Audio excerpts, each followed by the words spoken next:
हमारे food processing के उद्योग हैं, इसमें रोजगार भी तुलनात्मक मैं समझता हूं अन्य किसी उद्योग की अपेक्षा सबसे ज्यादा रोजगार इसमें मिलता है। तीसरा, आपके उद्योग के साथ बहुत से और उद्योग भी निकलते हैं, सहायक इकाइयां उनकी जरूरत होती है, जैसे पैकिंग मटेरियल है, जैसे कुछ ना कुछ फूड प्रोसेसिंग की इंडस्ट्री में कोल्ड स्टोरेज होते हैं, जो फसल जल्दी खराब होने वाली होती है उसको स्टोरेज करके ही बचाया जा सकता है। तो फूड स्टोरेज के माध्यम से आप उन चीजों को वर्ष भर प्राप्त कर सकते हैं। तो ऐसे यही एक उद्योग है जिसका बहुत अधिक लोगों को लाभ हो रहा है। जैसे हमारी जनसंख्या बढ़ रही है, जनसंख्या का दबाव ये बढ़ रहा है, शहरीकरण बढ़ रहा है और स्वास्थ्य के प्रति भी ये एक लोगों की जागरूकता ये बढ़ रही है। तो इसमें एक विशेष आज के समय में अपने इस उद्योग का महत्व हो गया है। हम सब ये भी जानते हैं कि प्राचीन काल में या भूतकाल कहना चाहिए, बहुत वर्षों पहले नहीं बल्कि कुछ वर्षों पहले तक ये फूड और व्यंजन का जो काम है ये हमारे परिवार के लोग किया करते थे। हमारी दादी, नानी, हमारे बड़े बुजुर्ग वो ऐसे तरह तरह के व्यंजन बनाने में कितना ही तरह का हमारा जो किचन का काम होता था वो किया करती थी और प्रिजर्व भी करते थे। मुझे याद है भिवानी के अंदर हमारे एक जानकार परिवार, मैं एक बार उनके साथ भोजन कर रहा था उनके परिवार में, तो उन्होंने एक अचार निकाल करके मेरी थाली में परोसा। विशेष प्रकार का स्वाद था उसमें। मैंने पूछ लिया कि बगड़िया जी ये अचार तो बहुत पुराना लगता है। कहने लगे हाँ बस केवल 17 साल पुराना है। यानी 17 साल पुराना अचार मुझे वो खिला रहे हैं। तब मुझे उन्होंने अपनी ये बात बताई कि उनके परिवार में सैकड़ों वर्ष से ये परंपरा चलती है कि 17 साल पहले का अचार खाया जाता है और हर वर्ष एक अचार का मटका नया डाला जाता है, हर वर्ष एक मटका समाप्त किया जाता है। तो 17 के 17 जो बड़े कंटेनर होते हैं जिसमें अचार डाला जाता है वो एक कमरे के अंदर रखे जाते हैं। तो ये इस प्रकार की प्रथा हमारे यहाँ पहले चलती थी।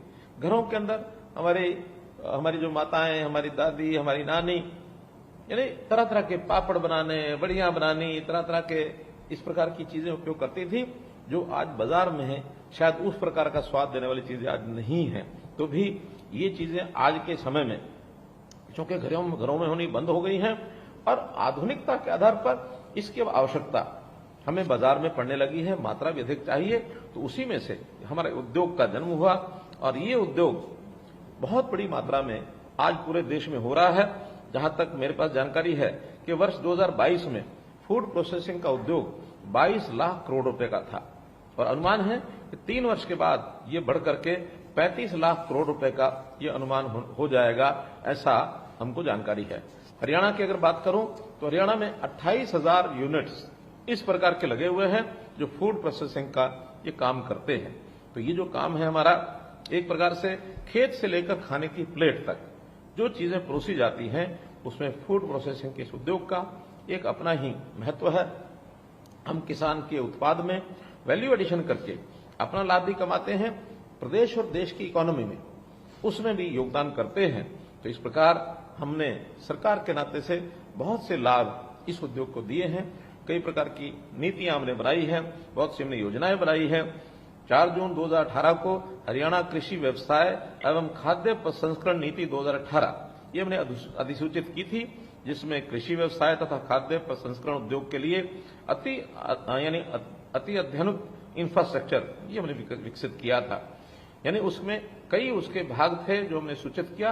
पहला उसका प्रमुख बुनियादी जो पहलू था वो था कि फूड प्रोसेसिंग इकाइयों की स्थापना, उनका विस्तार और विविधीकरण, इस सब के लिए सब्सिडी की व्यवस्था की थी ताकि नए उद्योग को यदि सब्सिडी का सहारा मिलता है तो उसका उद्योग वायबल हो जाता है। अन्यथा उद्योग में कई बार बड़े उद्योगों के साथ हम कम्पीट नहीं कर सकते हैं। तो इस प्रकार से इसका अपना एक उपयोग हुआ।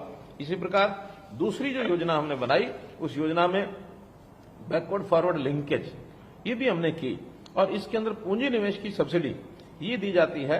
हरियाणा में ऐसे उद्योगों के लिए हमने 4 अलग अलग क्षेत्र तय किए हैं, 4 तरह के ब्लॉक, ए श्रेणी, बी श्रेणी, सी श्रेणी और डी श्रेणी, ऐसे 4 श्रेणियों में इन ब्लॉक्स को बांटा। सब में अलग अलग दरों के हिसाब से हमने सब्सिडी का ये प्रावधान किया। जहां तक ब्लॉक ए और बी ब्लॉक है उसके अंदर 50% के यानी सब्सिडी पूंजी निवेश के ऊपर ये प्रदान की जाती है इसके अंतर्गत हमने बड़ी एक योजना में इसके ऊपर पैसा खर्च किया है। 70 करोड़ रुपए की लागत, 70 करोड़ रुपए की सहायता अनुदान इसमें दिया जा चुका है।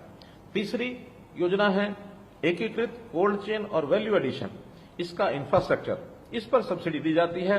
इसमें भी 35% से लेकर के 45% तक सब्सिडी ये प्रदान की जाती है और इस सब्सिडी को यानी भंडारण के बुनियादी ढांचे, पैकेजिंग, हाउसिंग, परिवहन के बुनियादी ढांचे, मूल्य संवर्धन और प्रसंस्करण बुनियादी ढांचे के लिए इसका उपयोग किया जाता है। 5 करोड़ रुपए की सब्सिडी इसमें दी जाती है। जहां तक अभी तक हमने इस 10 परियोजनाओं के लिए 49 करोड़ रुपए की सहायता ये दी जा चुकी है, इसका लाभ लोगों ने उठाया है। चौथी परियोजना एकीकृत मिनी फूड पार्क, इसको भी हमने प्रारंभ कराया है। इसमें ग्रुप्स यानी सी और डी ब्लॉक्स के जो श्रेणी है उसके अंदर 10 करोड़ रुपए की सब्सिडी दी जाती है। अभी तक केवल एक ही परियोजना क्योंकि लेटेस्ट शुरू कराया है तो उसके लिए 9 करोड़ 15 लाख रुपए की सहायता ये अनुदान दिया जा चुका है। मैं कहना चाहूंगा, ये बताना भी चाहूंगा कि हमारे जो फूड प्रोसेसिंग यूनिट हैं ये एमएसएमई श्रेणी के अंदर आते हैं, तो एमएसएमई श्रेणी के बहुत से लाभ ये हम देते हैं। इसका लाभ हमको सबको उठाना चाहिए।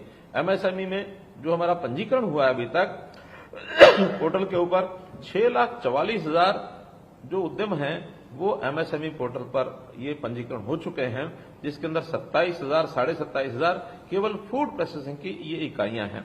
तो इस फूड प्रोसेसिंग की इकाइयों के अंदर जो हमारी पॉलिसी है हीप 2020, ये भी एक पॉलिसी जिसमें 4,860 इकाइयों ने और अपने आप को अप्लाई किया है इसका लाभ लेने के लिए। अभी तक 1500 इकाइयों को लाभ वितरित किया जा चुका है। 719 इकाइयां ऐसी लाभ देने की प्रक्रिया में चल रही हैं। शेष को भी जैसे उनके आवेदन के दस्तावेज पूरे होंगे उनको भी इसका लाभ मिल सकता है।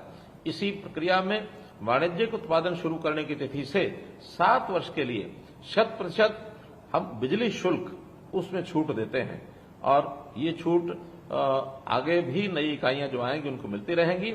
ऐसे जो एमएसएमई के छोटे उद्योग हैं उसके अंदर बिजली को सस्ते दर पर ये दिया जाता है, इसका भी लाभ हम लोगों को देते हैं। ऐसे ही योजनाएं बहुत सी बताई जा सकती हैं। इन योजनाओं का अपना एक महत्व है। इन योजनाओं को देने से ही आखिर उद्योग आगे बढ़ सकता है। हम चाहेंगे कि हरियाणा प्रदेश कृषि प्रधान होने के नाते से ज्यादा से ज्यादा फूड प्रोसेसिंग की इकाइयां ये शुरू करें, रोजगार को प्राप्त करें और हम अपने उपयोग के लिए हरियाणा में जो आवश्यकता है उसका तो हम उपयोग करेंगे ही।